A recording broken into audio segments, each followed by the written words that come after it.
Ukraine war, the cost of occupation in Kherson region.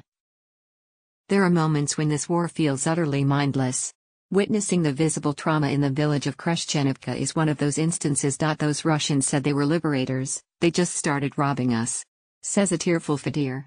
He says they took his car, furniture and mattresses. Nearly every house on his street has been damaged.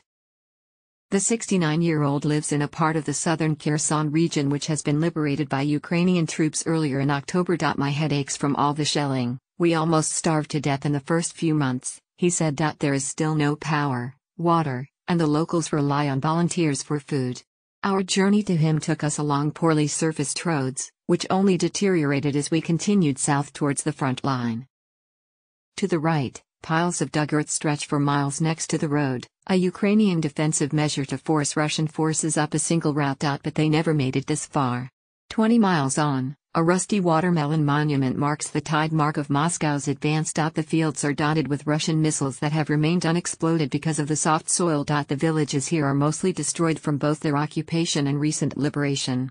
Despite the eerie quiet and visible destruction, there is movement. Ukrainian vehicles are repaired at the side of the roads. Personnel carriers and tanks occasionally roar back and forth from the direction of Kherson city. There is significant military activity. A logistical supply line forms an artery towards Ukraine's continued counteroffensive. It also brings life back to the villages it weaves through. A lot of people far away from the front line are celebrating, one soldier tells us, who only wants to be known by his call sign Gadfly.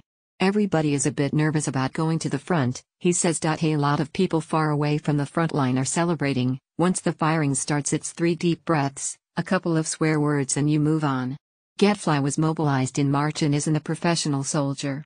His country has the current momentum, but he thinks they can only fully force Russia out if the West continues with its military support. The problem is that the villages are razed. There's no place to hide. If we don't have the air superiority, it's going to be difficult. We're running out of planes, 3 or 4 were shot down last week. All this military stuff is fun and games until it's not fun and games.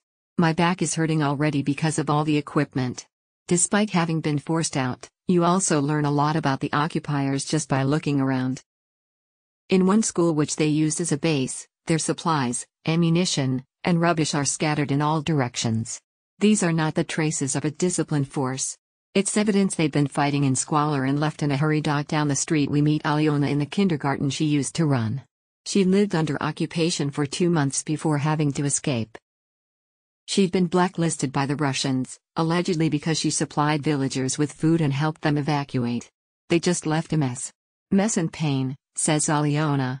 When I came here for the first time after liberation, I just stood here and cried. It's really hard. Alyona says when she first met a Russian soldier, he asked her blacklisted. Her family's wooden house was left nearly empty after the Russians took everything away.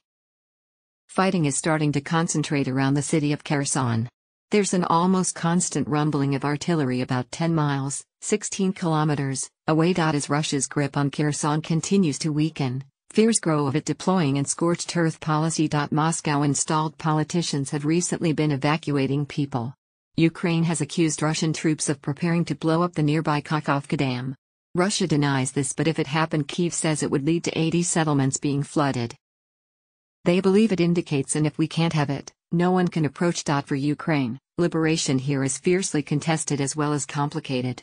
Also, if achieved, it doesn't bring immediate relief.